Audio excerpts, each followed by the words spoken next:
Assalamualaikum. Perang di Timur Tengah dan campur tangan kuasa besar, apa kesan pada kita?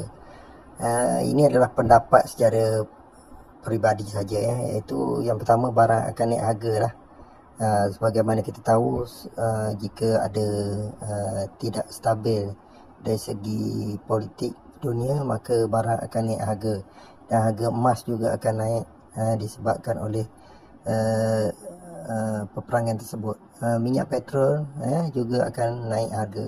Apabila minyak naik harga, maka harga barang akan melambung, dan juga kesusahan untuk penduduk B40 dan juga kesusahan untuk ekonomi dan pencari kerja.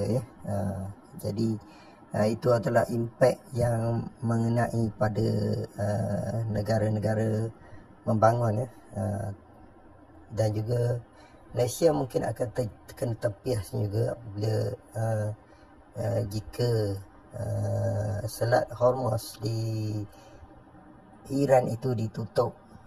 Sekiranya ditutup, maka akan berlakulah peningkatan harga petrol, yang mana kapal-kapal petroleum daripada negara-negara Teluk biasanya melalui kawasan tersebut. 20% yang melalui kawasan tersebut, maka impaknya besar juga, yang akan melanda seluruh dunia, kerana ekonomi kita akan terjejas disebabkan ekonomi kita banyak bergantung kepada minyak, sumber minyak. Maka dari segi itu dia akan memberi tempias kepada ekonomi rakyat-rakyat bawahan juga. Jadi itulah antara tempias ekonomi dan krisis yang akan melanda dunia kita apabila berlakunya peperangan di kawasan Asia Tengah, iaitu antara Iran dan Israel yang sedang berlaku sekarang ini.